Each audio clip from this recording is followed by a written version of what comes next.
Muy bien, estimados estudiantes, muy buena tarde. Bien, ahora voy a presentar los videos correspondientes a la asignatura de Antropología Contemporánea. Y vamos con el nuevo bloque que les había dicho que teníamos que trabajar, que es Antropología de la Posguerra. Recordando pues que en el bloque anterior, que era Antropología de la Cultura, quedamos en trabajar algunos conceptos que nos podían ayudar para proponer esta reflexión. Uno de los conceptos que nos van a ayudar es la parte de la cultura dominante y obviamente el ejercicio de la cual ella puede provocar en otras culturas como una forma de subyugación o inclusive de violencia tipificada. Ahora bien, dentro de este nuevo bloque, nueva perspectiva para reflexionar sobre la concepción humana, tenemos que trabajar bien el origen de la guerra. Su origen, obviamente, se puede remontar a tiempos muy antiguos, pero como tal, la guerra como un acto racional en la cual se busca defender la vida a través de las armas o de la violencia. Bien, aquí tendríamos que iniciar nuestra reflexión con que la guerra es una realidad que desgraciadamente ha impactado o más bien no solo ha impactado, sino también ha conformado el desarrollo de lo que han sido los países actuales, su división y también pues las fracturas económico-políticas que ellos puedan generar. Bien, sabemos que la posguerra, así como tal se llama el bloque, porque lo que queremos reflexionar es, bueno, no solamente es el acto de la guerra, sino después, ¿qué pasa con el ser humano después de ella? Y es lo que vamos a tratar de trabajar pues en este bloque introductorio. Cabe señalar que hacer un bloque un poco más denso que otros, así que vamos a tener que ocupar que vayan aterrizando una reflexión muy propia y muy genuina. Bien, vamos con este primer subtema, que es el hombre y la guerra. Si bien la guerra, como les decía anteriormente, lo podemos remontar a sus orígenes, si queremos llamarlo así, en un modo de supervivencia. Si bien la supervivencia en un primer momento, el hombre primitivo, que tenía que lidiar con otras especies para poder sobrevivir, ha variado. ¿Por qué? Cuando es una etapa de supervivencia con otras especies, no se destruyen hombre con hombre, sino hombre con otras especies. Y aquí haciendo una frase, ¿no?, que sonó en la película de El planeta de los simios, simio no mata simio, porque pues sería algo irracional. Pero sin embargo la guerra, ya en la conformidad de lo que viene haciendo el desarrollo del proceso humano en la historia, pues vemos que muchos de estos grandes imperios se han formado a base de lo que es la lógica de la guerra. No solamente una guerra de defensa, sino una guerra de conquista. Y ello mismo pues nos ha llevado entonces a tener que hablar como de paz, pero también de avasallamiento. Explico qué es avasallamiento. Recordemos que los imperios grandes, cuando conquistaban las guerras, les pedían tributo a cambio pues de seguridad, que eso es la parte del avasallamiento. O sea, yo como soy tu vasallo, yo te pago mis impuestos, te doy de mis cosechas y tú me asignas soldados o protección. Y eso ha sido como el trasfondo de lo que nosotros llamaríamos pues una paz armada. Es decir, paz al interior, pero sin embargo ese imperio con otro imperio pues están en guerra. O lo que nosotros en un proceso se llama amnistía, que no se declaran la guerra, pero no están en contratos de paz. Es decir, no hay una acción bélica, pero están detenidas, o sea, no se pueden llevar bien esos dos imperios. Por lo tanto, chicos, ahí pongo esa gran pregunta. Si la guerra nos da paz, pero aquí viene como que lo que suscita esta reflexión. ¿Será lícito entonces defender la propia vida, aniquilando la vida de otra persona que tiene el mismo valor? Y aquí es donde yo quiero hacer un poquito la reflexión, porque el coste es el mismo, ¿eh?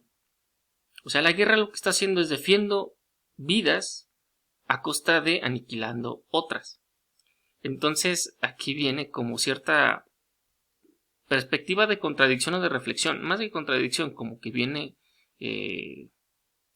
pues esta gran pregunta, pues, ¿a dónde nos lleva la guerra finalmente? ¿A mantener vivos y en paz a unos cuando tenemos que destruir la paz y la vida de otros? Esa es como la gran contradicción que existe al interno, pues, de lo que llamaríamos guerra, de todo el conflicto como tal, porque el hombre, la vida humana no tiene ¿cómo decirlo?, un precio. Puede haber personas que su vida han tenido actos negativos o deconstructivos, pero el valor de su vida nunca se pierde, ¿no? Y por ello, pues tendremos que reflexionar, bueno, si la guerra, que a veces la proponemos como wow, a ver si es verdad lo que causa. Bien, por lo tanto, chicos, como les digo, el retomar esto es que contemporáneamente, es decir, el hombre actual, que ya ha visto a lo largo de la historia una forma retrospectiva, pues todo lo que ha sucedido con la guerra, los costes, las vidas humanas, económicas y políticas, y sobre todo en la actualidad, pues tener que reconstruir al hombre en medio de todo lo derrumbado. Y por ello, chicos, queremos proponer esto. La guerra y el desarrollo armamentista y todo aquello que conviene de la violencia, tendríamos que reflexionarlo. ¿Qué hombre se ha creado después de la guerra? O más bien, ¿qué ha creado? ¿Cómo se ha formado este hombre después de la guerra? ¿Cuál es el hombre actual? Después de todas esas épocas de violencia, ¿a dónde hemos llegado? Y bien, ahí está una foto, pues, del coste, no me acuerdo si es Berlín o Francia. Eso es la realidad. O sea, eso es lo que pasa después de que termina una guerra. Es decir, vamos a reconstruir lo que se destruyó. Bien, quiero retomar, chicos, en esta esquemita, bueno, algunos momentos en los cuales la violencia va increciendo, ¿sí? Porque viene esta gran pregunta que yo la puse a propósito, porque podríamos pensar, ¿el hombre es violento por naturaleza? O sea, es parte de su... o más bien, les explico otra vez. ¿El hombre es violento o la violencia es humana? Es decir, ¿el hombre tiene arranques de violencia? Es decir, la violencia tiene momentos el ser humano, pero no es constitutivo de él, o la violencia es parte del ser humano. Eso es una pregunta capciosa, porque en primer momento podríamos decir que sí, el hombre es violento, pero no violento de forma, o sea, de una naturaleza inerme, sino que el ser humano puede tener momentos violentos, pero no significa que el hombre sea permanentemente la violencia como su signo característico. Y eso es lo que yo quiero clarificar. Se puede pensar que la violencia es inherente al hombre. Se pudiera pensar así, pero no lo es. Porque entonces jamás se puede hablar de paz, porque la violencia sería una parte constitutiva del hombre y no va por allí. El hombre tiene momentos de violencia. Violencia que se han extendido desgraciadamente en la actualidad en muchas áreas. Desde la violencia doméstica, verbal, o hasta la violencia ya armada. Y yo pongo en esos tres niveles. Puede haber más, pero yo quisiera nada más comentar estos tres. En un primer momento, pues la violencia del lenguaje. Y el mexicano pues tiene muchas características de este tipo de violencia verbal. Recordemos que la violencia verbal, si bien no ataca físicamente, pero tiene el sesgo de dañar. O sea, hay ciertas palabras que aunque nosotros ya las usemos de forma de costumbre y que no tengan esa intención de daño, pues su constitutivo, o sea, la palabra como tal está ejerciendo una violencia de la cual se puede acostumbrar a algunas personas, lo cual no es positivo, no es humanizable. Otro nivel es la violencia racial. ¿Por qué violencia racial? ¿Por qué lo pongo violencia y no como discriminación? Porque la discriminación es un tipo de violencia, pero racial se extiende a más cosas, ¿sale? De manera que si alguien, por ejemplo, es negro, inmediatamente se asocia con la conquista y con el hecho de esclavitud, y entonces inmediatamente viene como una idea de servidumbre, y eso una estratificación de menor valor. Y entonces empezamos a hablar que no solamente es racial, sino también es económica, también es violencia religiosa, etc.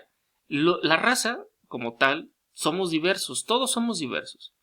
Pero la parte de entonces de que alguien se cree en un estrato mayor y quiera violentar al otro, pues ahí entonces obviamente se comienza en violencia racial. Y tiene que ver con la violencia cultural. Si la violencia cultural, como le explicamos en la antropología de la cultura, es cuando se quiere imponer un estereotipo. Y entonces ha habido desde violencias raciales y culturales, como los famosos genocidios. ¿Y qué es un genocidio? Bien, aquí es como eliminar toda una etnia. Pero también hay otras formas, también no tan violentas de hacerlo. Yo les decía, cuando obligas a una persona a avergonzarse de su cultura, de sus raíces, y empieza a abandonar sus costumbres y tradiciones. Aunque hemos de decir que han existido atrocidades humanas por la guerra, por una cuestión racial o cultural. Por ejemplo, cuando fueron a una tribu, no me acuerdo, esto lo tendré que investigar otra vez, y para poder destruir el futuro de la comunidad o de la etnia, pues asesinaron a todos los hombres y a los niños, pues los hicieron estériles, ¿sí? Entonces es otra forma. O hay otro tipo de violencias que también se valen de estos tres niveles y más, o la pobreza también puede ser un tipo de violencia y de abuso, en donde una comunidad de El Salvador, el gobierno les mintió y les inocularon VIH nada más como para ver si funcionaban sus retrovirales, ¿sí? Y esos tipos de violencias se van, aunque no son guerras, son violencias que se ejercen sobre un ser humano que después tiene que ver cómo le va a hacer con esa violencia que ha recibido. Y esa es la parte de la gran pregunta que nosotros nos venimos haciendo en este bloque. No si el hombre por qué es violento o de dónde viene la violencia, sino después de eso qué, ¿sale? Por eso vamos por niveles, vamos por pasos. Esta es una de las partes más curiosas que a mí me llama la atención. Yo puse una frase de Nietzsche porque se me hace muy atinada. La violencia es un acto de afirmación sobre los demás. Claramente. La violencia es un acto de superponer mi yo a los demás. Es decir, no estar al mismo nivel, sino estar arriba del otro. Y ello implica una sensación de poder. Y ojo que pongo sensación de poder porque tendríamos que cuestionar si realmente tiene poder o solamente cree tenerlo. ¿Sí? Por eso la violencia también es como en este rechazo, directo o indirecto, de los criterios que se nos quieren imponer. De hecho, Sigmund Freud pondrá en sus etapas que siempre va a haber una rivalidad, ¿sí? De papá con hijo o la hija con la madre, porque les representa más que la figura paterna, les representa autoridad, les representa límites. Y obviamente en una primera etapa de nuestra formación, según Freud, yo difiero de algunas partes de su teoría, pero pues hay que rescatar que también tiene algunas aportaciones, que el hombre quiere satisfacer sus deseos inmediatamente. Cuando no se satisfacen en ese momento en los que lo está pidiendo, entra en una etapa de frustración, y esa frustración la puede canalizar también en forma de violencia. Bien, como que se me está acabando el tiempo, vamos a dejarlo hasta aquí y ahorita retomamos.